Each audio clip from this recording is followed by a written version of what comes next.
Est-ce qu'il y a quelqu'un qui dit encore merci Seigneur? Alors nous continuons dans cette série que nous avons commencée. Et dans toute la famille Patson chrétienne, nous sommes en train de voir les décisions des sagesses ou des décisions importantes qu'il faudrait prendre pour que le Seigneur nous amène à un niveau supérieur. Dis avec moi, un niveau supérieur. Et des décisions de sagesse, parce que ces décisions doivent être inspirées par l'Esprit. Lorsque tu prends des décisions inspirées par l'Esprit, celui qui t'amène à prendre ces décisions sera là pour te donner la capacité de pouvoir fonctionner avec ces décisions et de pouvoir les appliquer. Alors, une des premières décisions que nous avons déjà vues, décide de te séparer. C'est-à-dire, décide de te mettre à part.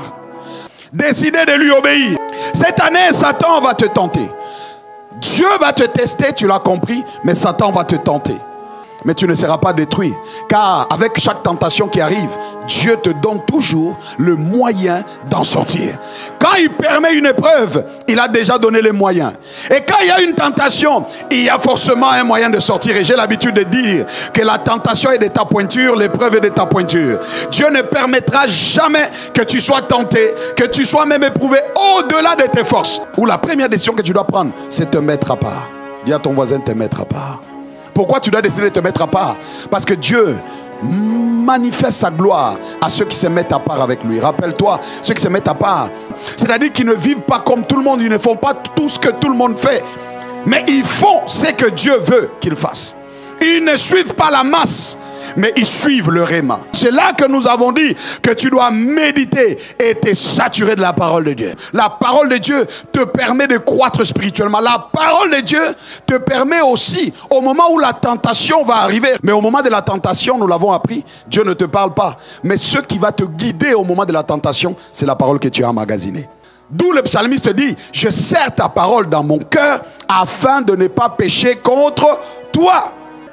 Donc si tu décides de te séparer, il faut te saturer de la parole et il faut pratiquer cette parole, c'est-à-dire la garder. Mais tu ne peux pas garder ce que tu n'as pas médité. En fait, je veux dire que c'est ce qui remplit ton cœur qui te conduit. Une façon de se saturer de la parole, c'est aussi d'entendre la Bible audio. C'est aussi de lire la Bible. Tu la lis, tu lis. Mais une autre façon, c'est aussi de chanter la parole. Tu crées une mélodie avec la parole, avec les passages, avec les psaumes. Et c'est comme ça qu'on arrive, même prophétiquement, à mener des chants d'adoration prophétique. Parce que la parole que tu emmagasines, c'est elle qui te guide lorsque tu n'entends pas le réma. Il y a le logos, il y a le réma. Mais il faut arriver à la méditer, à te saturer de la parole. La troisième chose, troisième décision que tu dois prendre, tu dois décider de travailler à la transformation de ton cœur pour qu'il soit honnête et bon. Cette année, refuse de marcher et de garder un cœur haineux, rempli d'amertume. L'offense va arriver. Tu seras offensé. Que tu le veuilles ou pas, tu seras offensé. Le scandale, les gens viendront te scandaliser. Mais comment tu vas réagir? D'où tu vas garder ton cœur? C'est pour cela que le Proverbe chapitre 4 verset 23 dit « Garde ton cœur plus que toute autre chose, car de lui viennent les sources de la vie. » Le diable va vouloir utiliser les circonstances de la vie pour avoir accès à ton cœur. Parce que celui qui a accès à ton cœur prend les manettes de ta vie. Trois questions que je vais te poser ici. Tu dois décider de travailler à la transformation de ton cœur, mais je te pose une question. Lorsque tu vas être offensé, vas-tu demander pardon pour la personne qui t'a offensé? Lorsque tu vas être offensé, vas-tu demander pardon pour toi-même? Lorsque tu vas être offensé, vas-tu rendre grâce à Dieu? Je ressens cette phrase revenir. Tu ne seras pas offensé volontairement, toujours par les gens. Non. Des fois, ça va venir comme ça. Décide donc de protéger ton cœur contre toute autre chose. Mais comment tu le fais? En pratiquant la parole de Dieu. Lorsqu'il dit pardonne, tu pardonnes. La Bible dit pardonnez-vous réciproquement. Peu importe, je t'ai déjà pardonné avant même que tu ne fasses. J'ai décidé de te pardonner. Supportez-vous les uns les autres. Il y en a qui disent non, moi je ne peux pas le supporter. Bon, alors quand tu dis tu ne peux pas supporter, alors que Colossiens chapitre 3 verset 13 dit supportez-vous les uns les autres. Et si l'un a sujet de se plaindre de l'autre, pardonnez-vous réciproquement. Mais pour arriver à cette dimension, il faut que ton cœur soit rempli d'amour et non d'animosité ni de haine. Que le prince de ce monde vienne comme le dit la parole dans Jean 14, verset 30. Je ne parlerai plus guère avec vous. C'est Jésus qui parle. Il dit ceci, car le prince du monde vient, il n'a rien en moi. Est-ce que cela peut être dit de toi? Lorsque tu libères les gens, c'est ta propre délivrance. Lorsque tu libères les gens, c'est toi-même qui es libéré. Avez-vous déjà vu un geôlier qui n'est pas en prison? Tu sais, quand tu gardes les gens dans ton cœur, quand tu gardes les choses que les gens te font, au fait, tu es en train d'emprisonner les gens dans ton cœur. Mais quand tu emprisonnes les gens, toi-même, tu es prisonnier. Pourquoi? Tu dois veiller là-dessus. Plus tu passes du temps à penser à ce qu'ils ont dit ou ont fait, ou à ce qu'ils veulent faire contre toi, tu deviens improductif, en fait. Quatrième chose que tu dois absolument faire, une décision que tu dois prendre. Rappelle-toi, c'est des décisions de sagesse. Tu vas passer par les tests, tu vas passer par des tentations, mais Dieu va les utiliser pour te faire monter de niveau. Joseph n'est pas arrivé à ce niveau d'autorité sans passer les tests. Il a passé plusieurs tests. Le test de l'honneur à l'autorité. Il a passé le test de séparation, Joseph. Vous savez, tout ce que tu caches révèle un point où le diable te tient. C'est pour cela que la Bible dit que celui qui avoue ses transgressions et les délaisse obtient miséricorde. Donc la provision du sang est déjà là. Dès que tu avoues, dès que tu demandes pardon, la provision du sang opère. Le Père regarde et dit, le sang de mon fils a coulé pour ses péchés. Et quand tu demandes pardon, Dieu dit, j'ai pardonné. La quatrième chose, ou quatrième décision, décide d'augmenter ta valeur, tes connaissances, tes compétences, tes aptitudes, tes capacités. Plus tu élargis tes capacités, plus tu élargis l'espace de ta tente, plus on peut remplir. En vérité, Dieu n'a pas tout donné à une seule personne. Il y a d'autres personnes en qui Dieu a déposé certaines capacités, certaines compétences, et qui ont développé certaines choses et qui les ont bien faites. Va apprendre. Proverbe chapitre 23, verset 23, la Bible dit, acquiert la vérité et ne la vends pas. La sagesse, l'instruction et l'intelligence.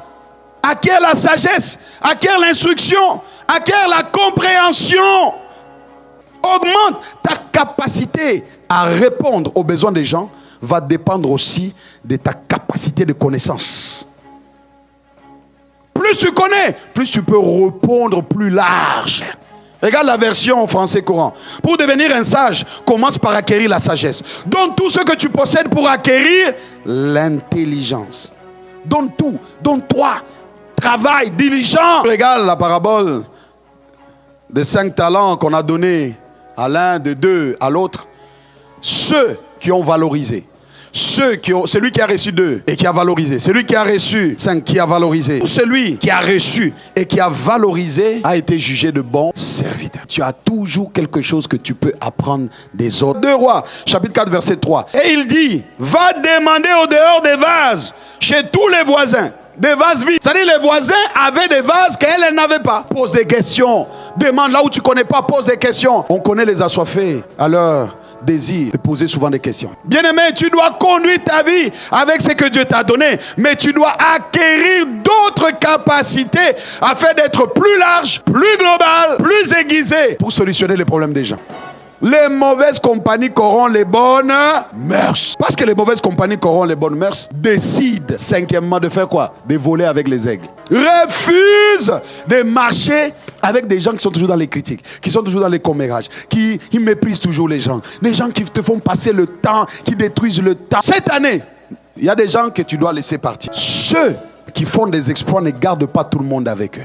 Pourquoi l'apôtre Paul dit ne vous y trompez pas? Parce que beaucoup se trompent. Ne pense pas que, voilà, les gens avec qui tu marches, tu es chaque jour, 24 heures sur 24 pour certains, ne vont pas impacter ta vie. Proverbe chapitre 13, verset 20. Celui qui fréquente les sages devient sage. Décide de fréquenter les sages cette année.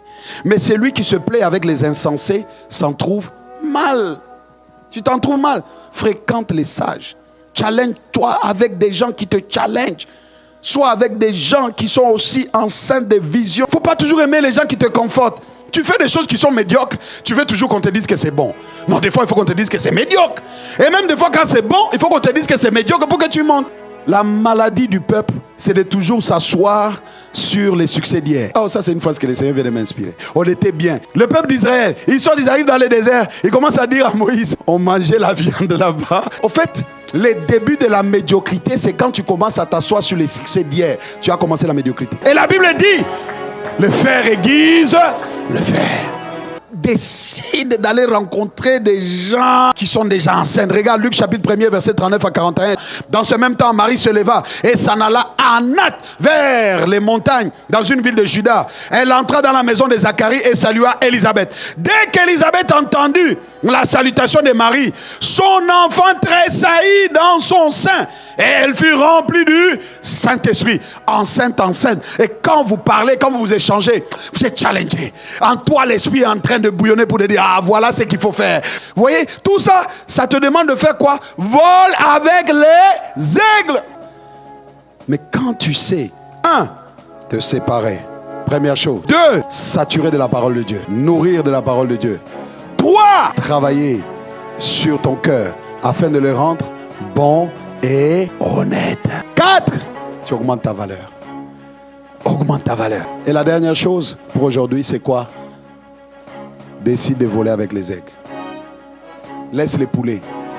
Vole avec les aigles. Laisse les poulets. Que le Seigneur te bénisse. Tu peux acclamer le Seigneur.